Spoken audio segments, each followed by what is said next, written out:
우리가 부활주일로 지켰습니다. 이제 제가 여러분들에게 두 가지 질문을 한번 드려볼까요? 예수님이 부활하신 다음 며칠간 세상에 계시다가 승천하셨을까요? 사도행전 1장에 보면 40일 동안, 그러면 그 40일 동안 몇 번이나 사람들에게 나타나셨을까요? 7번입니다. 성경에 나타난 바로는 모두 7번이 되겠습니다. 그 중에 오늘 본문 말씀은 세 번째 현이 되겠습니다. 자, 예수님의 부활 사건 일지를 잠깐 살펴볼 것 같으면은 오늘 20장 1절 말씀을 보게 되면 예수님께서 부활하신 날이 안식 후 첫날 새벽, 그러니까 주일날 새벽에 예수님께서 부활하셨습니다. 자, 부활하신 다음 제일 먼저 만나 주신 사람이 누굴까요? 막달라 마리아였어요. 막달라 마리아는 안식일이 지나가기를 기다렸어요. 안식일이 지나가자마자 새벽에 예수님의 시체의 향유라도 부어드릴 생각으로 새벽에 무덤을 찾았지요. 그래서 결국 제일 처음 예수님의 부활을 목격하는 영광을 입게 되었습니다. 그리고 이제 그날 주일날 새벽에 부활하시고 주일날 저녁에 다락방에 모여있는 10명의 제자들에게 예수님께서 또 나타나셨습니다. 그래서 너희에게 평강이 있을지어다. 그리고 숨을 내쉬며 성령을 받아라. 그 다음에 하나님이 나를 세상에 보내신 것 같이 나도 너희를 세상으로 보내노라. 아포스톨로스, 이때부터 제자들이 사도가 되는 거예요. 세상으로 보냄받은 자라고 하는 뜻이 아포스톨로스, 사도라고 하는 뜻 아니겠습니까? 자, 그로부터 이제 8일이 지난 오늘이 되겠습니다. 그러니까 부활 주일 일주일 후 8일째 되는 날에 대한 배경을 오늘 여기 본문 말씀이 가지고 있는 거예요. 그래서 오늘 부활 그 이후 8일째 되는 날 11명의 제자들이 모여있는 곳에 예수님께서 나타나셨습니다. 자, 24절부터 29절까지 우리 함께 합독을 했는데 핵심 문장이 뭘까요? 소위 메인 센텐스가 있잖아요. 핵심 문장이 뭐예요? 믿음 없는 자가 되지 말고 믿는 자가 되라. 자, 불신자들을 향해서 하신 말씀이 아니지요. 3년씩이나 예수님을 따라다니던 제자들 11명의 제자들을 앞에 놓고 하시는 말씀이 뭔가 하면 믿음 없는 자가 되지 말고 믿는 자가 되라. 예수님을 따르는 사람들이라고 다 예수님을 믿는 것이 아닌가 봐요. 믿음 없는 자가 되지 말고 믿는 자가 되라. 이게 핵심 문장이에요. 자, 성경이 기록된 목적이 어디에 있을까요? 왜 신구약 성경을 기록했을까요? 자, 우리 한번 30절, 30, 오늘 한번 20장, 전부 20장 안에서 이루어지고 있는데 한번 끝 구절 한번 보실까요? 시작.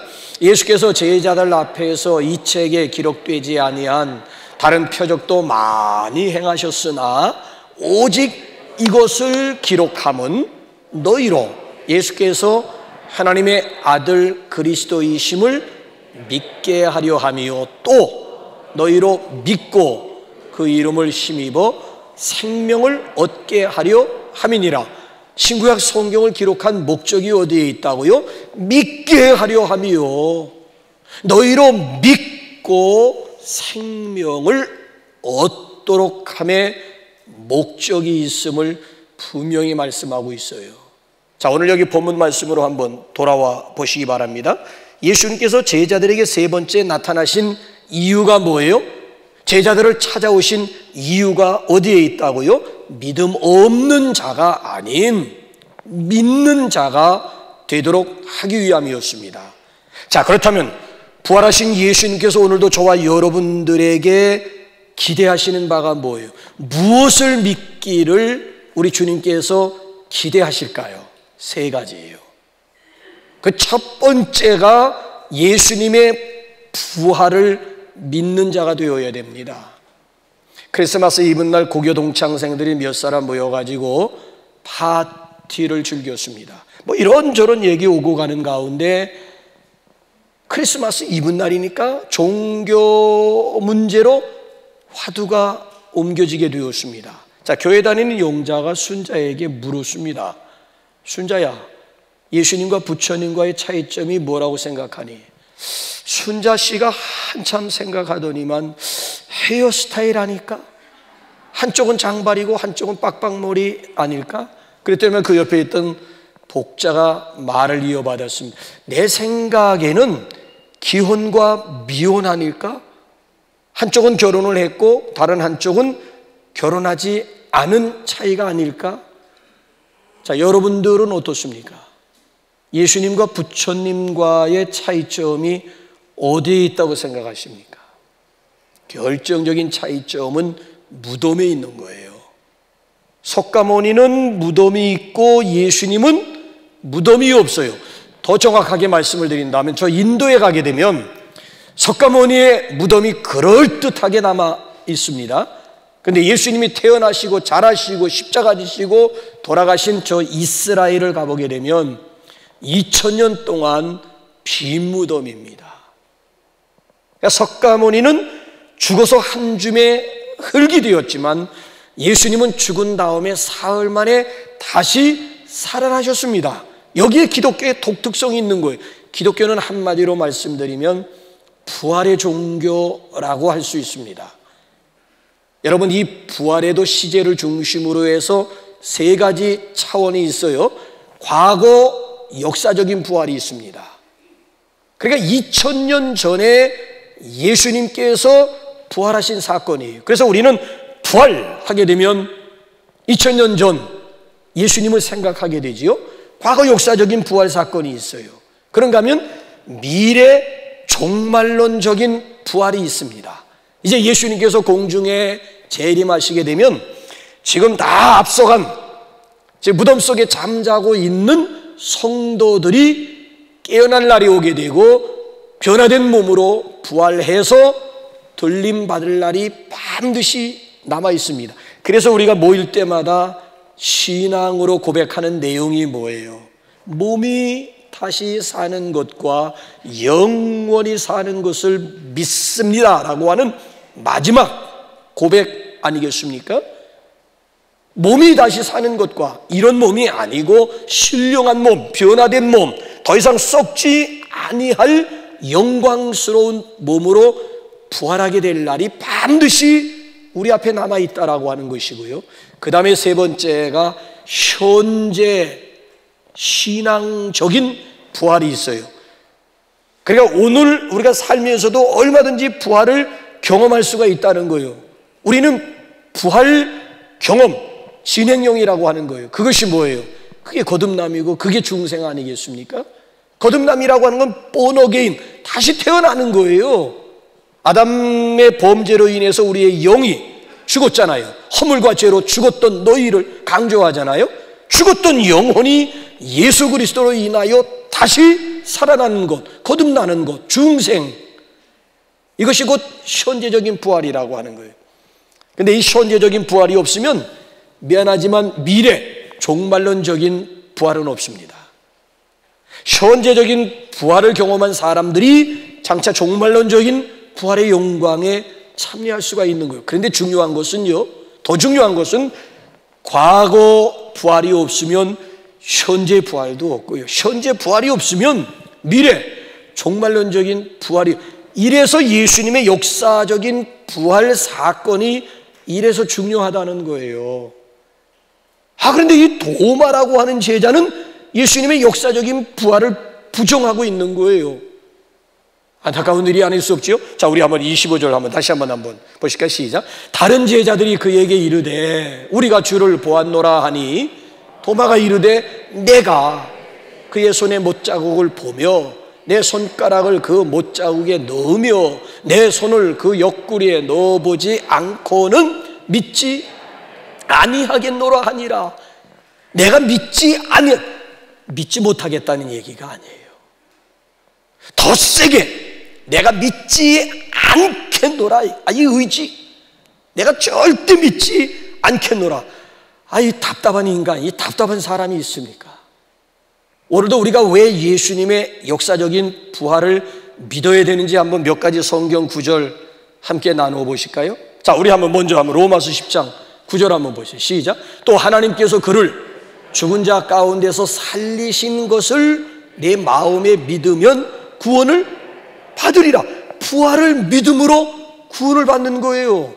더 구체적으로 로마서 4장 25절 한번 시작. 예수는 우리가 범죄한 것 때문에 내줌이 되고 또한 우리를 의롭다 하시기 위하여 살아가셨느니라.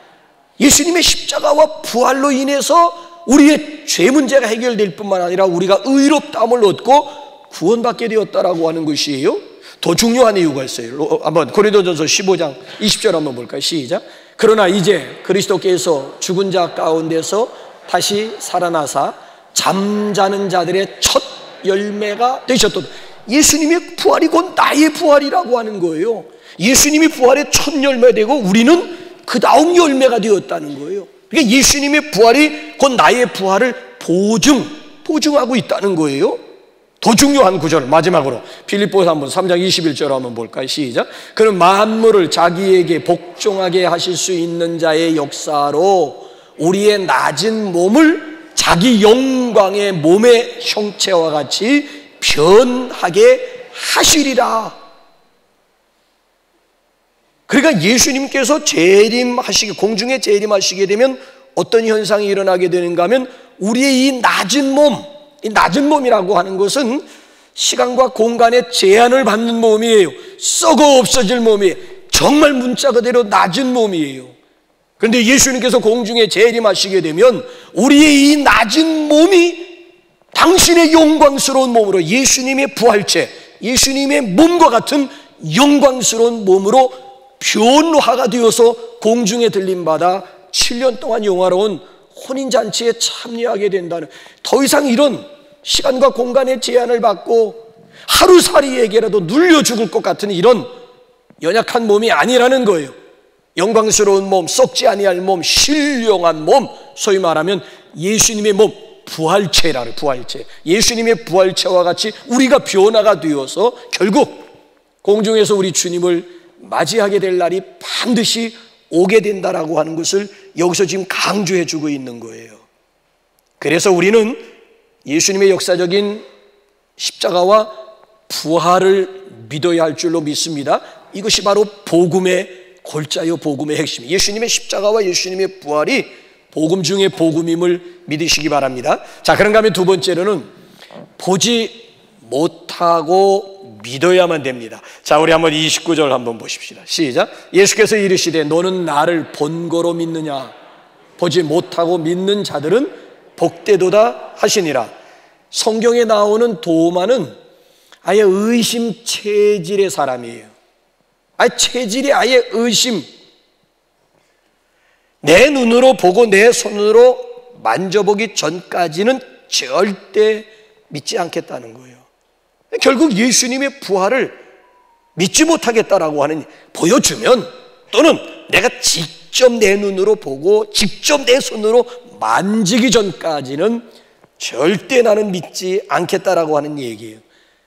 그래서 이런 도마에게 후세 사람들이 불명예스러운 별명을 하나 붙여주었는데, 제가 이렇게 표현하기도 거시기스러울 정도로 중국 사람이 빤스를 빌려 입은 사람이래요. 왜 중국 사람 얘기가 중국 사람이 아마 의심이 많은가 보지요. 어쨌든 도마 하게 되면 중국 놈의 빤스를 입은 사람이라고 하는 이런 불명예스러운 별명이 붙여지게 되었어요. 글쎄 나머지 10명의 제자들이 보았고 만났다고 하면 믿어줘야 되는 거 아니겠습니까? 그렇지 않아요? 아니, 나는 비록 보지 못하고 나는 비록 만나지 못했더라도 나머지 나의 동료들 10명이 일시에 보았고 일시에 만났다고 하면 10명의 말을 믿어줘야 되는 것 아니겠습니까? 그럼 뭐예요? 나머지 10명의 제자는 다 호구들이에요? 자기 눈만 눈이고 나머지 10명의 제자들 눈은 눈도 아니란 말이에요. 아니 이런 독선이 어디 있고 이런 이기주의가 세상에 어디에 있겠느냐라고 하는 얘기예요. 비록 나는 보지 못했더라도 나머지 10명의 제자가 보았다면 본 것이고 만났다면 만난 것이지요. 근데 직접 자기 눈으로 봐야 되고 직접 자기 손 가지고 옆구리에 창자국이 있는지 없는지 확인해야만 그때 가서 믿겠노라고. 나는 참 이런 사람은 저기 걱정이 되는 것이요, 지옥도 내가 직접 가보기 전까지는 믿지 않겠다고 할까 봐 그게 걱정이에요. 어느 한 술주정뱅이가 교통사고로 갑자기 뜻하지 않게 세상을 떠났대요. 준비도 없이 죽음을 맞이하게 된 거예요. 듣던 대로 천국에 가려고 문 앞에 베드로가 서 있다는 거예요. 그래서 베드로가 묻더래요. 너 지옥 갈래? 천국 갈래? 뜻밖의 질문. 기왕에 얻은 기회인데 이걸 잘 활용해야 되겠다 해서 베드로 사도에게 또 물었대요. 베드로님, 미안하지만 천국과 지옥을 잠깐 구경하고 결정하면 안 되겠습니까? 그러지 뭐, 그러라. 그래가지고 지옥에 갔더니만 뭐 술집도 있고 빠찡코도 있고 번쩍번쩍하는 카바레도 있고 쭉쭉빵빵 막 여자들도 많고, 야, 별천지 별세계네. 그리고 이번에 또 천국에 갔더니만 모두가 다 신예복을 입고 서로 나누는 내용들을 보니까 성경 이야기 나누고 그리고 뭐 찬양과 경배를 하더라는 거예요. 자기는 꽂아놓은 보릿자루가 따로 없더라는 거야. 아주 지루하고 따분하고 재미도 없고 오히려 술집과 여자들이 있는 그곳에 더 구미가 당기는 거 있지요. 그래가지고 베드로님, 아무래도 저는 지옥 체질인 것 같습니다. 지옥 가겠습니다. 지옥 보내주십시오. 너 정말 후회하지 않게? 후회라니요, 내 사전에 후회란 없습니다. 지옥으로 보내주십시오. 그럼 지옥 가거라 해서 안내자의 길을 따라 어두운 굴을 터널을 지났더니만 용광로와 같은 불못에 그대로 던져지게 된 거예요. 깜짝 놀라가지고 이 술주정뱅이가 베드로에게 물었습니다. 아니 조금 전에 구경한 것과는 다르지 않습니까? 베드로가 뭐라고 한 줄 아세요? 야 임마, 조금 전에는 관광비자였고 지금은 영주권이잖아. 영주권. 모델 하우스하고 이게 똑같은 줄 아냐? 이래도 지옥 있는지 없는지 내 눈으로 확인한 다음 지옥을 믿겠다고 할 것입니까? 이 보고 믿겠다라고 하는 것처럼 어리석고도 맹랑한 일이 없습니다. 여러분, 이 우리의 눈이라고 하는 것 과연 믿을 만한 것일까요? 철학자 데카르트라고 하는 사람이 어느 날 밤 이렇게 길을 가는데, 캄캄한 길을 가는데 길 한가운데 구렁이가 있는 거예요. 깜짝 놀라가지고 아이고야, 그래가지고 피하여서 지나갔어요. 그 다음날 아침에 똑같은 길을 오는데 구렁이가 또 있는 거야. 구렁이가, 아이고 이놈의 구렁이가 아직까지, 구렁이가 아니라 썩은 밧줄이었어요. 그러면서 그 순간 한 얘기가 유명한, 내 눈이 나를 속였다. 분명히 지난밤에는 구렁이였는데 어째서 내 눈으로 확인을 하고 내가 피하여 지나갔던 길인데, 그래서 한 말이, 유명한 말이, 내 눈이 나를 속였다라고 하는 말을 해요. 자, 지금은 우리가 코로나로 인해 가지고 서지방의 연합체육대회가 멈춰졌습니다만은 해마다 체육대회를 하게 되면은 믿는 사람들도 막 혈기를 부르면서 막 싸우는 거야. 특별히 종목 가운데 유난히 싸움이 많은 종목이 있어. 그게 뭔 줄 아세요? 배구였어, 배구. 라인 거놓고 저마다 인이냐 아웃이냐 이거 빡빡 우기는, 자기들 눈 가지고 봤다는 거야. 분명히 공이 인 안으로 떨어졌다는 거. 저쪽에서 무슨 소리냐, 우리 눈 가지고 봤는데 라인 밖으로 아웃이었다. 인이냐 아웃. 왜? 이 사람들이 거짓말하는 사람들이 아니에요. 다 막 혈기를 부리고 막 싸울 때는 자기들 눈 가지고 분명히 보았기 때문에 주장하는 거예요. 그럼 둘 중에 누구 말이 진실이에요? 누구 눈이 진짜 눈이에요? 지금이야 뭐 비디오 판독기가 있어가지고 정확하게 비디오 판독해가지고 정확하게 판정을 내려주지만, 옛날에 무슨 서지방의 체육대회 하면서 무슨 비디오 기계까지 무슨 동원해가지고 할 것입니까? 저마다 다 인이라고 하고 저마다 다 아웃이라고 하는데 어느 눈이 진짜냐고요? 한 가지 분명하게 말씀드릴 수 있는 것은 뭔가 하면은, 자기들 눈이 얼마나 믿을 게 못 된다라고 하는 것을 아직까지도 깨달지를 못하는 거예요. 내 눈 정확하다고 여러분 생각하지 마세요. 내 눈 정확한 게 아니에요. 그러니까 이 보고 믿겠다라고 하는 것처럼 어리석은 일도 없고요, 알고 믿겠다라고 하는 것처럼 교만한 일도 없습니다. 여러분 사랑할 때 다 알고 사랑하십니까? 다 알고 사랑하겠다고 하다가 노처녀들이 되고 노총각들이 되는 거예요. 부부간에도 평생에 살면서 알지 못하고 이해하지 못하는 게 얼마나 많은데, 알고 다 이해가 된다면 노인네들이 저 왼수 하겠어요? 그러면서 하시는 말씀들이 뭔가 하면 10길 물속 깊이는 알아도 저 한 길, 저 속에 도대체 뭐가 들어있는지 모르겠다고 하면서 저 왼수 하는데요. 그래서 책과 아내의 공통점 3가지가 있어요. 책과 아내의 공통점 3가지가 뭔 줄 아세요? 첫째, 보면 잠이 온다. 둘째, 빌려주면 안 돌아온다.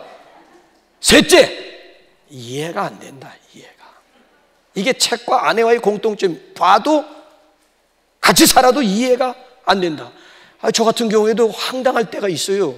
아침에 이렇게 출근할 때만 해도 막 조잘거리면서 명랑하게 다녀오세요. 저녁에 가면 시무룩해가지고 퉁퉁 불어. 도대체 이 여자가 이거 왜 이러는가? 이유는 알아야 될 거 아니야, 이유를. 인심조소변 정도가 아니라 여자는 하루에 12번씩 변신이 가능한다는 얘기가, 이게 사실인가 헷갈릴 때가 얼마나. 그런데 다 알고 그 다음에 결혼하겠다고요? 그 사람은 결혼 못합니다. 사랑하면 이해가 되고 사랑하면 알게 되는 것이지. 여러분 보세요. 남자나 여자마다 다 알고 캐다 보면 사랑할 사람이 없어. 사랑할 사람 다 알고 다 캐다 보면, 캐고 또 캐다 보게 되면 적당히 좀 속아줄 줄 알고 좀 속아줘야 결혼이 되는 것이지. 어떻게 이 세상에 완벽한 남녀가 세상에 어디에 있다고 캐겠다는 얘기고 알겠다는 얘기예요. 안 되는 거예요. 그건 아니에요. 그냥 사랑하면 나중에 알게 되고, 사랑하면 믿어지게 되고, 사랑하면 이해가 돼요. 여러분 한창 사랑에 미쳤을 때는 글쎄 파추로 메주를 쓴다는 그 말도 믿어진다니까. 이게 사랑의 위력이고 사랑의 기적이라고 하는 거예요. 팥 가지고 어떻게 메주를 쓴다는 얘기예요. 그런데 콩깍지만 씌워주게 되면 상대방이 파추로 메주를 쓴다고 해도 그 말이 내 귀에는 믿어. 이게 사랑의 힘이라고 하는 거예요. 여러분 믿음이라고 하는 것도 그래요. 알고 믿겠다고요? 아니요. 성경을 보게 되면 순서가 있고 공식이 있어요. 내가 믿는 바를 내가 알고. 믿음이 먼저예요. 알고 믿겠다, 그 사람은 백날 가야 못 믿을 사람이에요. 그냥 따라가는 흉내는 낼 수 있지만 진정 믿는 자가 되라고 하는 예수님의 말씀과는 상관이 없는 사람이에요. 내가 믿는 바를 내가 알고. 믿게 되면 알게 되는. 아니야, 믿음의 조상 아브라함을 보세요. 아브라함이 다 알고 다 이해하고 그리고 이삭을 모리아산에서 바쳤습니까? 아니요. 이해가 안 되는 거야. 멀쩡히 잠자는 나를 글쎄 깨워가지고 밖으로 끄집어내더니 막 하늘을 쳐다봐라. 너와 내 자손을 하늘의 별처럼 많게 하리라. 아들을 주신다고 할 때는 또 언제고 이제 와서 또 그 하나밖에 없는 아들을 또 모리아산으로 데리고 가가지고 번제로 바치라고 하는 건 이건 또 뭐야? 이해가 안 되는 거예요. 근데 믿음의 조상 아브라함은 이해가 안 되지만은 믿고 순종한 결과 그랬구나. 그제서 이해가 된 거예요. 하나님께서는 더 완벽한 부활의 아들 이삭을 나에게 더 완벽한 이삭을 선물로 주시기 위해서 바치라고 했구나. 일단 믿고 순종했더니만 뒤늦게 깨달음이 오게 되고 뒤늦게 완벽한 경험과 함께 지식으로 다가오게 되었다라고 하는 거예요. 여러분들은 어떻습니까? 아직도 내가 다 알아야 되고 내가 보아야만 믿을 수 있겠습니까? 그렇다면 당신은 교만한 사람이에요. 혹시 여러분들 운전하십니까? 지금에야 내비게이션이 초행길을 정확하게 안내합니다마는 내비게이션 나오기 전까지는 뭘 가지고 초행길 찾아가셨어요? 지도라고, 지도. 저 같은 경우에는 내비게이션 세대가 아니에요. 우리 부목사님들 여기서 여기 뉴타운 갈 때도 요거 찍고 가요. 예이, 한두 번 가냐? 그 뭐 찍냐고 뭐 이러면 아유 아니라는 거야. 이거 없이는, 이 내비게이션 없이 꼼짝 못해요. 요즘 젊은 세대들은 내비게이션만 저는 타지방에 처음 가는데도 이거 필요 없이 감이 있어요. 감이라. 저에게는 운전에 대한 감이라고 하는 게 그냥 표지판 보고 찾아가는 거야. 그리고 그 지역에 가가지고 구체적인 장소는 물어가지고 정확하게 그 장소에 지금까지 찾아갔지 뭐. 아, 오죽했으면 내가 은퇴하고 이제 택시 운전을 생각했겠냐고. 이 감각이 있다고 나한테는 이 감각이기 때문에 뭐 손님 태워가지고 뭐. 근데 여러분에게 질문할게요. 여러분 그 지도라고, 옛날에는 지도 가지고 정확하게, 그 지도 누가 만든 거예요? 처음 가는 길이라고, 머리털 나고 처음 가는 길인데 지도 하나 가지고 출발하는 거야. 그 지도 누가 만든 거예요? 사람이 만든 거지 뭐. 대단한 믿음이에요. 그 지도 믿고 그리고 갔더니만 진짜 그 장소가 나오는 거 있죠. 자, 똑같은 장소를 이제 두 번 갈 때에는 믿고 가는 거예요? 알고 가는 거예요? 알고 가는 거예요. 처음에는 믿고 그냥 무조건 그냥 모험이야. 그냥 믿고, 지도를 그냥 믿고 출발했는데 그 다음에 두 번째 갈 때는 믿음이 아니고 그 다음에 지식이라고 하는 거예요. 여러분, 지식이 먼저, 지식이 우선이 아니고 믿음이 우선이요, 믿음이 먼저라고 하는 거예요. 믿음이. 성경에 나타나고 있는 모든 기적들이 다 믿음으로 순종한 결과물들이야, 결과물들. 기적이 아무 때나 일어나는 것이 아니라 믿고 순종한 결과로 크고 작은 기적들이 일어나게 되는 거예요. 그래서 예수님은 오늘 여기 본문 말씀을 보게 되면 보지 못하고 믿는 자들이 복이 있다고 말씀하십니다.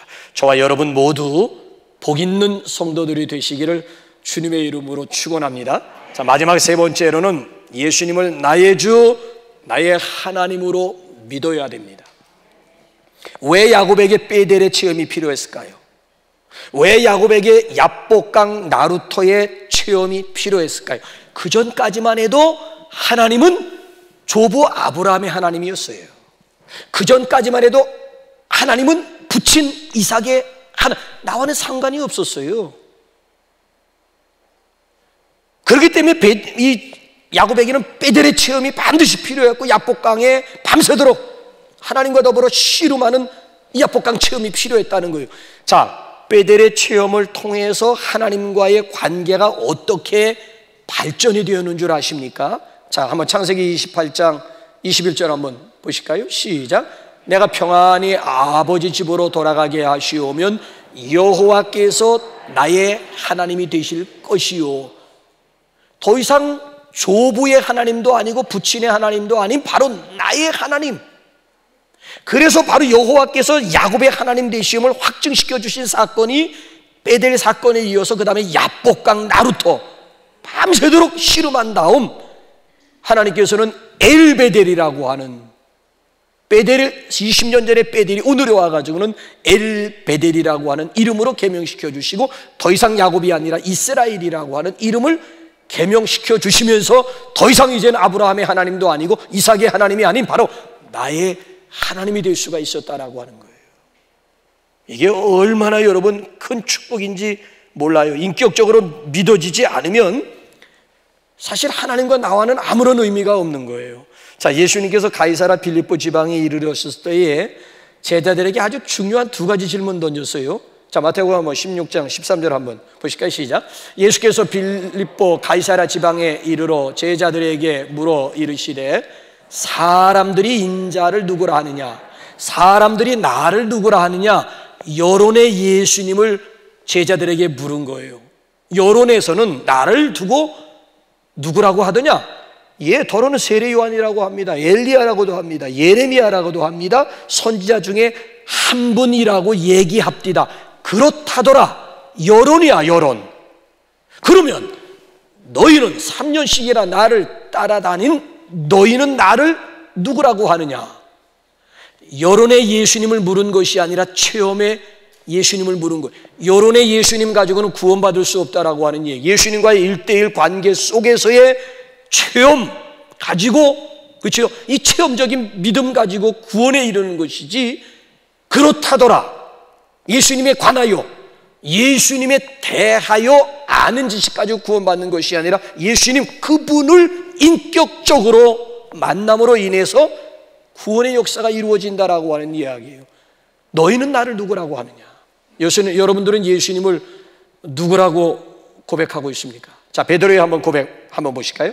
16장 16절 시작. 주는 그리스도시요 살아계신 하나님의, 본문에 나오는 도마의 고백과 같아요, 달라요? 당신은 주님이십니다.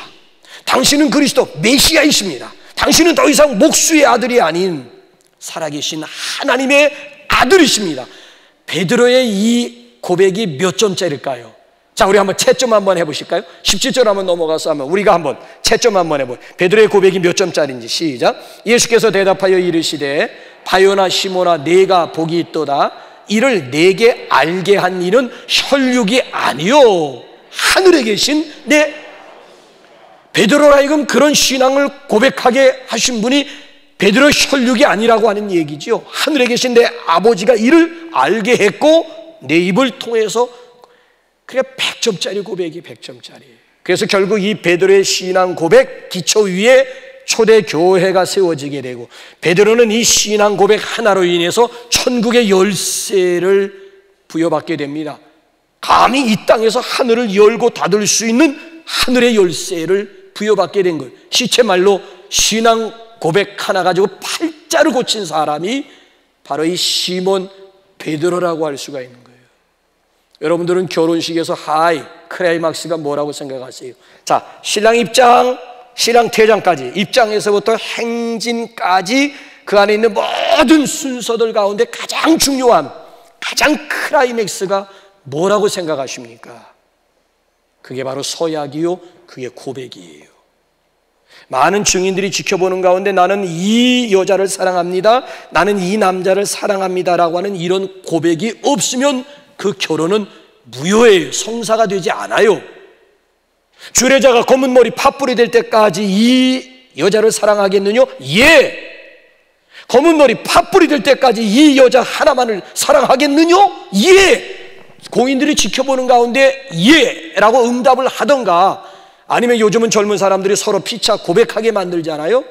나는 이 남자를 이러이러한 이 남자를 사랑합니다, 나는 이 여자를 사랑합니다라고 하는 분명한 고백이 없으면 결혼이 성사가 되지 않는다니까요. 다른 것은 다 빼놓을 수 있어도 이 서약만큼은 빼놓을 수, 서약이 없으면 결혼이 무효가 된다니까요. 이건 하나님과의 관계에서도 마찬가지예요. 신앙생활에서 가장 중요한 것은 신앙 고백이에요. 기독교와 다른 종교와의 차이점은 신앙 고백에 있는 거예요. 다른 종교들은 인간들이 신을 찾는 구도행위이기 때문에 확신을 가지고 신앙을 고백할 수가 없어요. 근데 기독교는 인간이 신을 찾는 노력, 구도행위가 아니에요. 하나님이 인간을 찾아오는 계시의 은혜이기 때문에 분명한 확신을 가지고 신앙을 고백할 수가 있는 거예요. 그러니까 신앙생활에 있어서 가장 중요한 것은 신앙 고백. 그래서 우리가 예배 드릴 때마다 제일 먼저 하나님 앞에 나는 하나님을 이러이러한 하나님으로 믿습니다, 나는 예수님을 이러한 예수님으로 믿습니다, 나는 성령님을 이런 성령님으로 내가 믿습니다, 성부, 성자, 성령 하나님에 대한 분명한 우리의 신앙, 공동 일치된 신앙 고백을 하나님 앞에 드리는 이유는 예배에 있어서 이 신앙 고백만큼 중요한 그런 고백이 어디에 있겠느냐는 거예요.